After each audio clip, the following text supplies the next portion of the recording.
It's not looking good. Gamers Table Independent Edition. Did you read the book, Cooking with Craig, Magic with Chris, the game design series, Game On? If you want to help keep us on the air, you want to keep seeing more shows like this, hey, click on the link. It's going to be all throughout the entire show.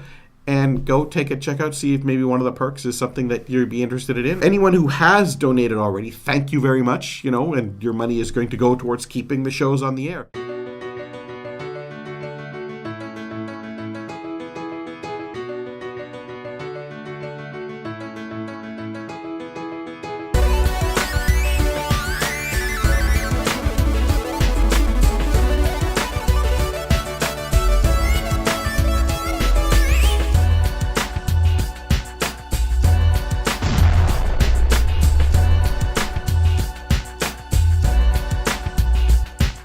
Hello and welcome to the Gamers Table. It is Monday and we're reviewing The Resistance. The Resistance is a social deduction game with secret identities. Players are either members of the Resistance attempting to overthrow a malignant government or spies trying to thwart the Resistance. The Resistance wins the game if 3 missions are completed successfully. The spies win if 3 missions fail. The spies also win if the Resistance is unable to organize the mission team at any point in the game. The rules are actually fairly simple. It's the execution that can get a little hairy. We got a game board with your basic information that you need to keep track of your 5 missions. Your fancy wooden tokens. Yes. A set of expansion cards that give special abilities that the leader can give out. The team leader card. Your identities, whether you're Resistance or a spy. Your loyalty cards. The 5, if you fail to pick a mission cards that you can use for that or use for something else if you want. And your yay and nay cards and your mission cards. Mission pass-fail cards. So you'll check in the manual for how many players you have and put a certain number of spies in with the certain number of Resistance players and then hand them out to people secretly. I think it's like 40% is how many they It are. also has it It's right got there the whole on, graph yeah, on, right there, on the but- board. And then you will pick a leader. Generally, we do it before anybody gets assigned roles, so we can't have any kind of favoritism going on there. And you give everybody a pass or fail on making the mission cards. The team. Yeah. And then the Chris leader, got them in his hand the leader already. picks the number of people based on how many players, etc. And again, it's on the little chart here. And he says, okay, I'm sending this guy and that guy and that guy. And then everybody chooses the yes or no. And they vote whether or not they want that mission with those people to go. Yeah, there's a number of reasons why you'd say, okay, go ahead with it, or decline it, because you might decline it saying, oh, we think there's a spy on that team. I don't think it's going to be very good to let them go. So you put out the little, what is it, almost looks like a no smoking thing without the cigarette in the middle. Yeah. Or you put the little white target down saying it's good to go. So, or you could be one of the bad guys saying, nah, I just want that mission to not succeed. There's a lot of reasons to say yes or no. Really, it's a social deduction game. Hold on a minute here. Just wanted to remind you about the crowdfunding campaign that's going on right now. And I wanted to point out to you that every one of you that is watching this right now gave the minimum pledge of $5. This whole thing would be over. We'd make more than our goal and everything would be great. The shows would be guaranteed to keep going on. So why don't you take a moment to click right here, go to the funding campaign, and donate that minimum $5 amount. It's all it takes to keep this show and the rest of the shows on our channel ongoing for another year. Thanks. Now back to your regular scheduled show. So the strategy or why you choose to either pass or fail a certain team is totally up to your discretion. If you're a spy and there's a spy going on the mission, more or less, yeah, you're probably okay with that team because there's a spy there to fail it, so we're good to go.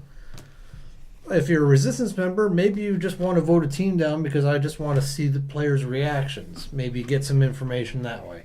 Yeah, that one thing we hadn't mentioned, once you've given out all the cards, it's sort of like Werewolf and that sort of thing. Everybody closed their eyes. The spies open. All the spies know who the spies are. Yeah. As long as they're paying attention. We had one game when some of the spies didn't know who the spies were because they No, it were... was funny when Shane and I kept being the spies back to back all the time. It was like, oh, that was great.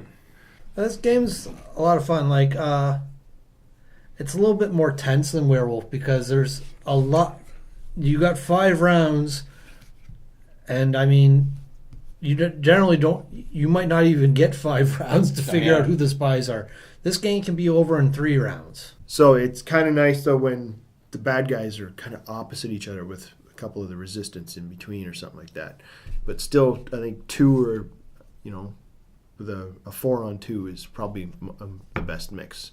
So the next thing, that getting back to how the game is actually played, once the mission team is accepted, the leader hands out to everybody a pair, an on and an off card, and they secretly choose which one to contribute to the mission. If there is even one mission fail card in there, the mission fails. And there's a spy in that group of people who went on the mission. But that's when the fun begins because, okay, the mission failed. It was Who was it? Yeah. you, or you. And then, no, it wasn't me. Well, it's got to be one of you. And then... Yeah, there's a strategy to picking teams there. It's like, okay, you're trying to figure it out and mix it up a little bit. If you keep picking the same people all the time, there's a fail in there. Well, you're probably either a spy or you're just a bad leader. Any social game is totally dependent on the group you're playing with. Oh, yeah. A social game can be great. A social game can be total hell depending on the people that are playing, whether they're in the mood for it or get into it or not. Yeah. And depending on how many players you have, it will alter the number of people who go on the mission. Like we were at our friend Chad's place yesterday, and we played this a number of times. And we played it early on with 9 or 10 people, and it ended up being 6 and 4. So 6 good guys and 4 bad guys. That was hard. It was like almost. It was really, really difficult to pass. I think we almost failed every time. The good guys failed all the time. I think the biggest thing we found there, with that many people, it was hard to deduct. Yeah, when it's almost even there, it's 6 and 4. But I think when we played 6, I think for me that was the ideal number because you got 4 and 2, so it was a little better balance there. I think because it's when you're playing with more bad guys in there, it's too easy to get those fails in there. And it really got tense playing with 6 players because some of the missions are you have to send 4 people. There are 4 good guys and 2 bad guys. So it's like, okay, on this mission, you have to pick the right 4 guys or we lose. Yeah. You cannot put a spy on this. Yeah. And sometimes it got 3 or 4 passes. Everyone would say, nope, don't agree with that. Yeah. Nope, don't agree with that. I think that guy's a spy. I'm not letting you send him. This is one of those games, I don't know if it's balanced, but games don't necessarily have to be balanced to be fun. This game, I feel the spies have a definite advantage. They have all the information. They have to only fail 3 out of the 5 missions. They have all the information where these guys in the Resistance have no idea who's who. They just got to go by, the only way the Resistance learns is when a mission fails and they go, okay, one of those guys is a spy. But that's not very good information. You got the bickering and the accusing, but the Resistance doesn't really have a leg to stand on as far as information goes. The spies know everything. So, I mean, if you've got spies that are smart and clever, they have a really good chance of winning. This is one of those games that I found it was better the more you played with the same group because then you got to figure out a little bit of other players' tendencies maybe or even the meta game is saying, no, I didn't trust you last game, so I'm not trusting you this game either. It becomes more distrust and yeah. But you can get good at that too and know people are looking for those things or you try to mix it up and not be too predictable, so it gets more difficult. Sometimes, familiarity makes it harder, or it makes it easier. But I think it also makes it more fun. Oh yeah, definitely. Yep. So wrapping up for the Resistance. Yeah, I guess so. Yeah. The theme, as Chris described, you're a bunch of Resistance people who are trying to bring down the government, and spies are in your midst. And even though you're not running out on missions and planting explosives and stuff, it really does have that feel because you don't trust anybody. You don't know who on the Resistance is really. Is there an infiltrator? Is that guy a secret Cylon? I don't know. The only people who know anything in the game are the spies. Yeah. They know who everybody is. Easy to play. Yeah, I mean, do what Well, your could card be. says, and then... Well, it gets a little harder if you add these in, because the leader's allowed to pass these out to people, and they sort of have to do things, and it kind of forces them into, oh, really, I think you might be a spy. Here, have this card that forces you to show your loyalty card to somebody. But you would choose, here's going to show it to another spy. I'm a good guy, so is he, see? It's kind of neat. Fun to play. Again, it's a party-ish type game. It's a big group of people. It's very social. It's very interactive, and there's accusations going to fly all the time. If you're not in the mood for that, definitely don't join the Battlestar Galactica game in the other room. But if you're not in the mood for that, you're not going to have a lot of fun. But yeah, you probably, if you sit down to play this expecting to have fun, you're going to have fun. I will give this one a 9. I enjoy this because I like the whole traders kind of aspects of the games, trying to figure out who's on what team, Battlestar Galactica, this, what the heck, I'm trying to remember the other Werewolf? games. Werewolf, yeah, there's Saboteur. Saboteur was one. That's one I was trying to think of in particular. But yeah, I like these kind of games. And sometimes the shorter, the better, but I like the detail of Galactica as well. The one thing that bugs me about this game is just the number of players. I think 6 for me is the ideal. You get into like 7, 8, or 10 in particular. I think it's a little too close. It's too easy for the bad guys to get the votes in. I think just by sheer numbers. But it's hard. It gets really hard for leaders to pick the proper teams and figure out who's who. But I think this game I needs think a circle 6 and table. what is it? I think it's 6 and 9 for me at least are my favorite numbers. But just because it's a little more specific for those numbers. He said the number of 6, players. 9. Oh, good grief. So 9, 6, whatever. what's your score for this game? 6 or 9? I like those numbers. So I'm going to give it an 8 just because it is a lot of fun, especially when you get I think that particular number. Well, 6 was definitely a lot of fun we played, but I mean, every time I play this game, I've had fun. I find the spies have a huge advantage in this game, so when you get a win as the resistance, you could feel good about it. The spies have a huge advantage, I think, in this game. Yeah.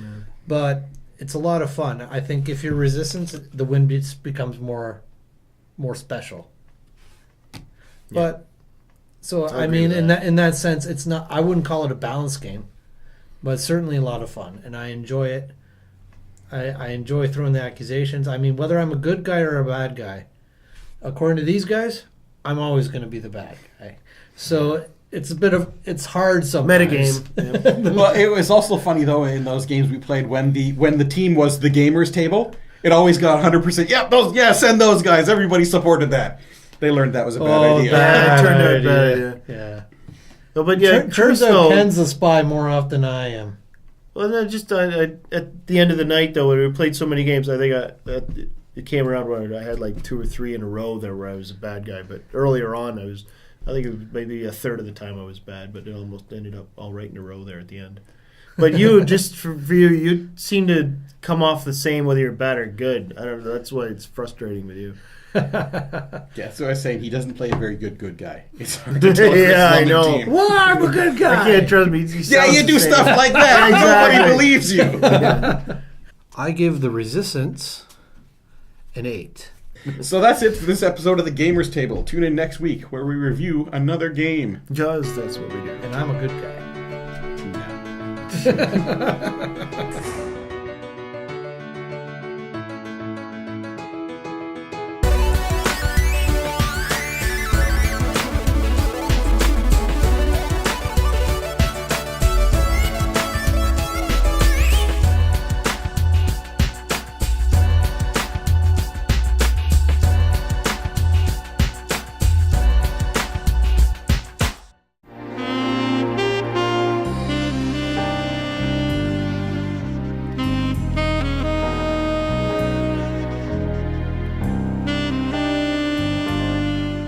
I need your help. My brother. He's missing. Nah, so tell it to the cops, dollface. I have nowhere else to go. So tell me about your brother. He works at the university, doing research for several of the professors. Internet searches for strange happenings. Things of that sort. Strange happenings. What kind of strange happenings? He's heading to the apartment. Should I stop him?